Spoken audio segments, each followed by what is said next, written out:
वो भी अभी रिसेंटली हुई, 1 साल पहले ही।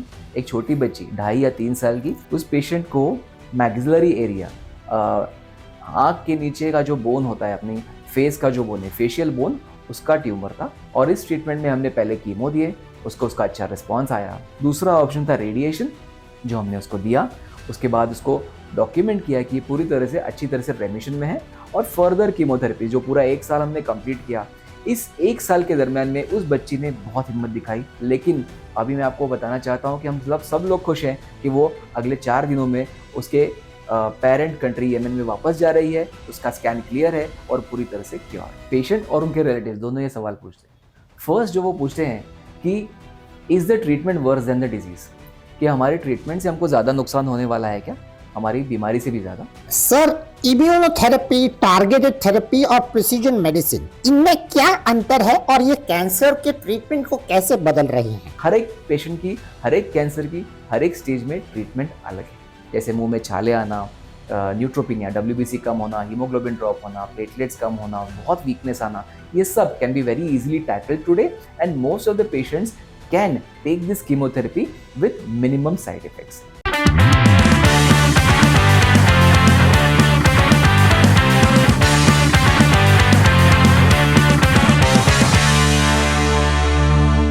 नमस्कार मंडली, मैं विचारकर यानी के वीके, और आज हमारे साथ है पुणे के बहुत ही मशहूर medical oncologist doctor Tushar Patil. नमस्कार सर। नमस्कार। नमस्कार सर, पहला सवाल मैं आपसे ये करना चाहता हूँ कि आपके करियर का सबसे चुनौतीपूर्ण केस कौन सा रहा है? The most challenging case in your career. अभी रिसेंटली ही एक बहुत चैलेंजिंग केस हुआ था। हमारे पास चैलेंज बहुत कम बार आते हैं क्योंकि हमारे पास डायग्नोसिस कई बार ऑलरेडी हुआ होता है पेशेंट का। लेकिन जब डायग्नोसिस नहीं होता है कि कहाँ से कैंसर आ रहा है, तब ये बहुत चैलेंजिंग हो जाता है। यंग पेशेंट जिसको बोन में मेटास्टेसिस था, बोन में बीमारी थी, और कहीं पे भी उसके ऑर्गन ऑफ ओरिजिन का पता नहीं चल रहा था। हमने सब टेस्ट किए, पेट स्कैन किए, CT स्कैन किए, स्कोपीज किए, हमने सब मार्कर्स भेजे, बायोप्सी की, उसमें से भी ये पता नहीं चला। हमने एक ट्रीटमेंट चालू की लेकिन उसका कुछ पेशेंट को फ़ायदा नहीं हो रहा था। अल्टीमेटली हमने 2 और डॉक्टर्स का सहारा लिया। हमारे एक सीनियर पैथोलॉजिस्ट जो मुंबई के हैं और एक टाटा मेमोरियल हॉस्पिटल के डॉक्टर जो हमारे सहयोगी हैं, उनसे उनका सहारा लेके हमने एग्जैक्ट ओरिजिन का पता करने का कोशिश किया और हमने उसकी ट्रीटमेंट अभी चालू कर दी है। तो उसके हिसाब से हम सोच रहे हैं कि उसको अच्छा रिस्पॉन्स आएगा। सो ये एक चैलेंजिंग केस हो सकता है। दूसरा चैलेंजिंग जो केस होता है, कई बार वो होता है कि अगर किसी ऑर्गन को हमको निकालना होता है, जैसे सार्कोमा है, हाथ का सार्कोमा है, हाथ में ट्यूमर है, पेशेंट की जान बच सकती है लेकिन हाथ को हमको सैक्रिफाइस करना पड़ेगा। तो ये सब चैलेंजेस हम लोग को हमारे ट्रीटमेंट के दरमियान में आते हैं और उनको हमको फेस करना पड़ता है। क्या आप किसी ऐसे मरीज की कहानी सुना सकते हैं जो आपके लिए बड़ी यादगार है? वो भी अभी रिसेंटली हुई, 1 साल पहले ही। एक छोटी बच्ची 2.5 या 3 साल की, ये एक इंटरनेशनल पेशेंट है, यमन की है, जो वहाँ के पुअर स्टेटा से आई, सोशो इकोनॉमिक स्टेटा से। उस पेशेंट को मैक्सिलरी एरिया, आँख के नीचे का जो बोन होता है, अपनी फेस का जो बोन है, फेशियल बोन, उसका ट्यूमर था, एविंग सार्कोमा। अब इसकी ट्रीटमेंट बहुत लंबी चलती है, करीब 1 साल की ये ट्रीटमेंट है। और इस ट्रीटमेंट में हमने पहले कीमो दिए, उसका अच्छा रिस्पॉन्स आया। उसके बाद हमने एक सर्जिकल ओपिनियन लिया, जिसमें ऐसा चैलेंज हुआ कि अगर हमको सर्जरी करनी पड़ रही है तो उसमें आँख निकालनी पड़ेगी क्योंकि सैक्रिफाइस करना पड़ेगा। लेकिन इसके लिए पेशेंट और उसके रिलेटिव जैसे पिताजी तैयार नहीं थे। दूसरा ऑप्शन था रेडिएशन, जो हमने उसको दिया। उसके बाद उसको डॉक्यूमेंट किया कि पूरी तरह से अच्छी तरह से रेमिशन में है। और फर्दर कीमोथेरेपी जो पूरा 1 साल हमने कंप्लीट किया, इस 1 साल के दरमियान में उस बच्ची ने बहुत हिम्मत दिखाई। उसको बहुत सारे चैलेंजेस आए, उसके WBC कम हुए, हीमोग्लोबिन ड्रॉप हुआ, प्लेटलेट्स कम हुए, उसको इन्फेक्शंस लगे, बार बार उसको एडमिशन लगा। लेकिन हर बार वो हंसते हुए आती थी और हंसते हुए जाती थी, कभी भी रोई नहीं। उसके पिताजी ने भी बहुत उसका साथ दिया। पूरा 1 साल उन्होंने हॉस्पिटल में ऑलमोस्ट बिताया। लेकिन अभी मैं आपको बताना चाहता हूँ कि हम सब लोग खुश हैं कि वो अगले 4 दिनों में उसके पेरेंट कंट्री यमन में वापस जा रही है। उसका स्कैन क्लियर है और पूरी तरह से क्योर्ड है। सर, मेंटल सपोर्ट इस ट्रीटमेंट के लिए बहुत जरूरी होता है, राइट? यस, बहुत ही ज़रूरी है।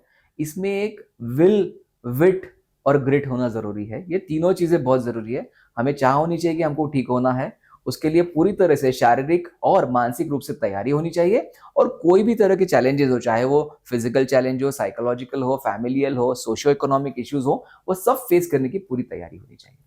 सर, क्या कोई ऐसा सवाल है जो मरीज अक्सर पूछते हैं, यानी हर मरीज कुछ ना कुछ सवाल पूछते हैं, तो ऐसा कोई सवाल है जो हर मरीज पूछता है?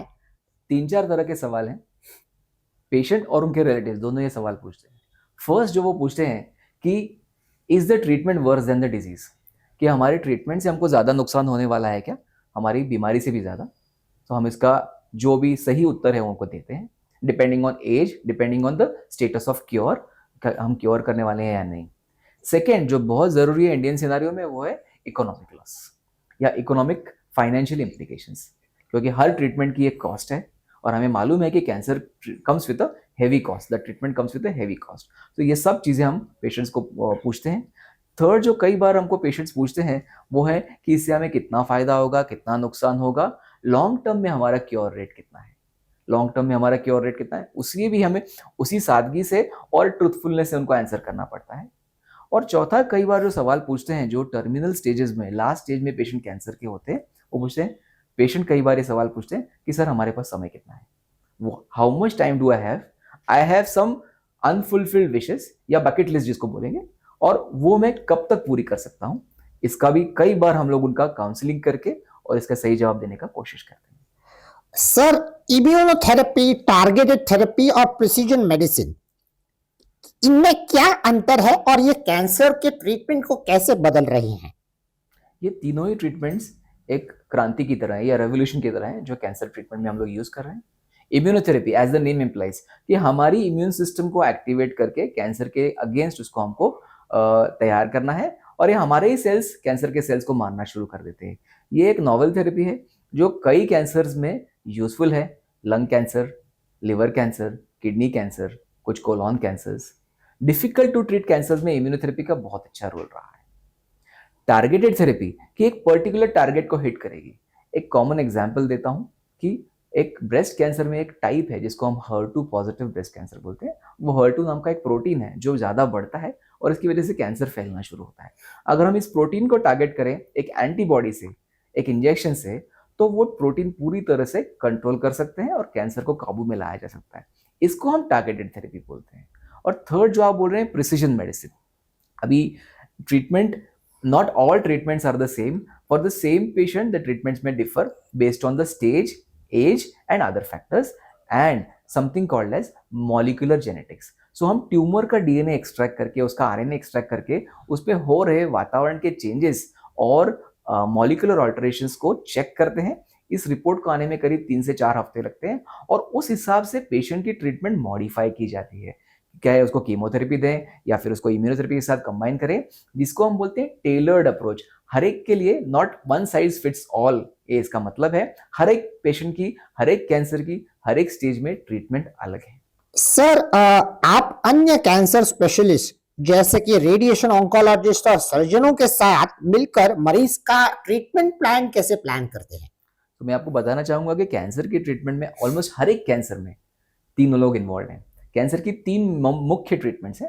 सर्जरी जिसमें ऑर्गन निकाला जाता है, केमोथेरेपी जिसमें और जो कैंसर है उसको नष्ट किया जाता है, और रेडिएशन जिसमें उसको जलाया जाता है। ऑलमोस्ट हर कैंसर में इन तीनों ट्रीटमेंट्स में से पेशेंट को गुजरना पड़ता है।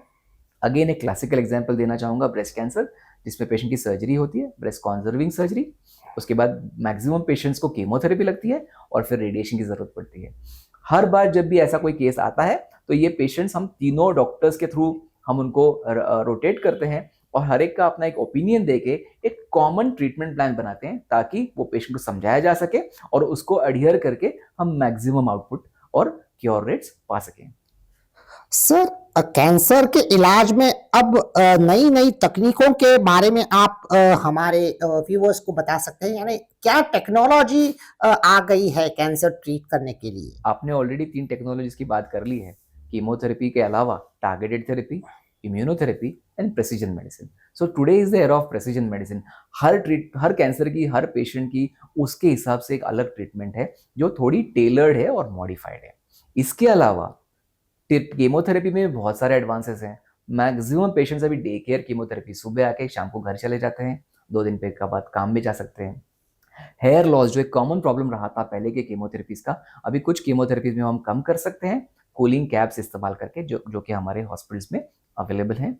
कीमोथेरेपी के बहुत सारे साइड इफेक्ट्स जैसे मुंह में छाले आना, न्यूट्रोपिनिया, WBC कम होना, हीमोग्लोबिन ड्रॉप होना, प्लेटलेट्स कम होना, बहुत वीकनेस आना, ये सब can be very easily tackled today and most of the patients can take this chemotherapy with minimum side effects. So ये हुआ कीमो के बारे में।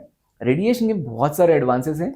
यानी रेडिएशन के मशीन के बारे में भी आप बता सकते हैं, क्योंकि Exactly. आजकल टारगेटेड रेडिएशन देते हैं, राइट? So, मैंने जैसे टारगेटेड सुना है। रेडिएशन में बहुत सारे ऑप्शंस हैं, SBRT, IGRT, IMRT, उसमें हर ऑर्गन के हिसाब से हम टेक्निक चूज करते हैं ताकि सिर्फ ऑर्गन ऑफ इंटरेस्ट को टैकल किया जा सके, बाकी किसी भी ऑर्गन को और कोई डैमेज ना हो, short term and long term both. इसी तरह से मैं बताना चाहूँगा कि सर्जरी में बहुत सारे एडवांसेस हुए हैं, laparoscopic surgery, robotic surgery, conservation surgery. हम लोग मिनिमली इन्वेजिव सर्जरीज करते हैं, की होल सर्जरीज को बोलेंगे, ताकि पेशेंट की रिकवरी बहुत फास्ट हो जाए। ब्रेस्ट कैंसर एक एग्जांपल देना चाहूँगा। पहले हर बार जब किसी को ब्रेस्ट कैंसर होता था तो पूरा ब्रेस्ट निकाल दिया जाता था, अभी दैट इज अ रेयरिटी। 90% लोगों में हम लोग कॉन्जर्विंग सर्जरी कर सकते हैं। तो ये सब एडवांसमेंट्स हैं। हर पेशेंट ने, कैंसर के पेशेंट ने इसका फायदा लेना चाहिए।